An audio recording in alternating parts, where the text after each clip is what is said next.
Hello future filmmakers, teknologi virtual production udah ada di sekeliling kita dan punya berbagai keunggulan yang dipercaya bisa ngatasin berbagai kendala produksi selama ini.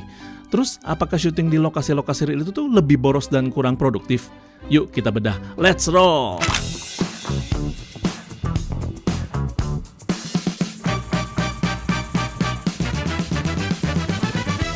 Salah satu dari elemen visual strategi yang gue bahas kemarin adalah soal lokasi syuting. Nah, walaupun memang bener ya bahwa yang namanya teknologi virtual production itu tuh udah makin populer, masih ada beberapa plus minus yang bikin gue tetap kasih prioritas untuk pakai lokasi real karena beberapa pertimbangan berikut. Yang pertama, lokasi real tuh memungkinkan kita mengeksplorasi sebuah experience sinematik yang nyata dengan manfaatin struktur, arsitektur, atau ambience yang real. Nah, akhirnya kita tuh nggak perlu repot bikin set ini itu untuk bikin seolah-olah real, karena faktanya memang real. Contohnya ya, di dalam salah satu film gua, ada adegan pemainnya tuh berkunjung ke food court gitu kan ceritanya. Nah, karena ada food court yang real, jadi kita tuh bisa explore aja maksimal apa yang bisa dilakuin di situ tanpa perlu mikirin bikin set yang pastinya mahal banget kalau mau ciptain sebuah food court.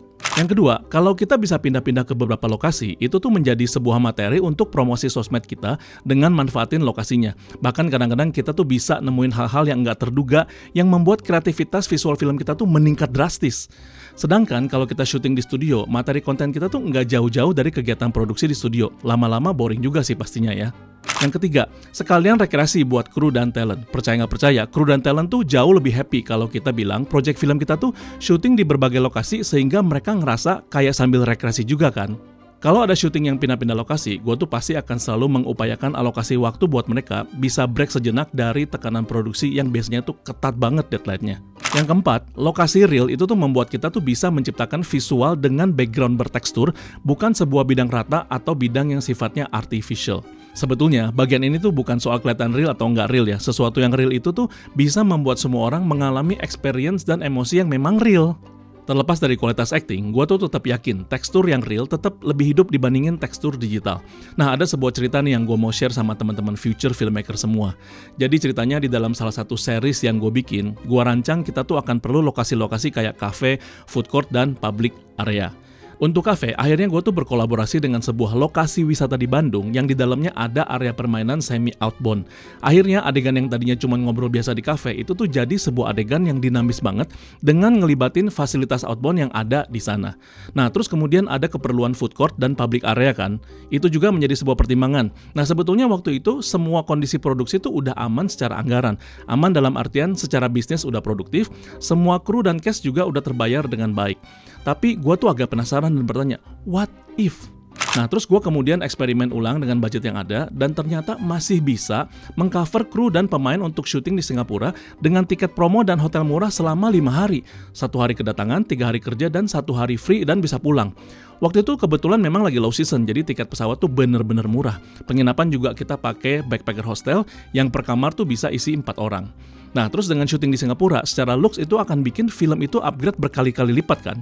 Nah, cerita yang isinya tentang petualangan seorang anak muda mencari seorang perempuan di sosmed dan awalnya gua plot di Bandung dan Jakarta, akhirnya tuh menjadi upgrade banget dengan lokasi-lokasi ekstra yang ada di dalam pesawat dan juga di bandara. Akhirnya adegan food court bisa gua optimalin di Newton Hawker, public area tuh bisa di sekitaran Clarke Quay, dan adegan malam yang tadinya gua plot di Jalan Asia Afrika Bandung itu bisa pindah ke Boat Quay. Bonusnya lagi, waktu itu tuh pas ada sebuah event karnival di Marina Bay Sands, Singapura. Terus gua kontak via email ke penyelenggaranya untuk tanya soal syuting di area tersebut. Nah, dijawab dengan sangat cepat dan tegas bahwa mereka tuh mempersilahkan kita syuting dengan bebas asal nggak mengganggu tamu-tamu yang ada.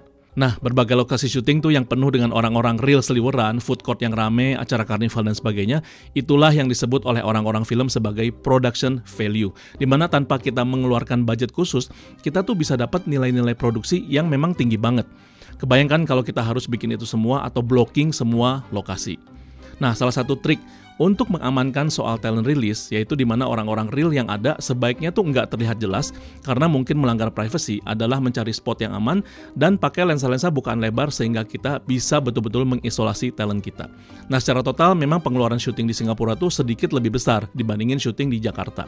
Tapi selama itu masih produktif buat kru sama talent, kita mesti ingat bahwa penting ngebangun sebuah portfolio karena portfolio lah yang akan membawa kita ke project-project berikutnya dan mengupgrade nilai karya kita.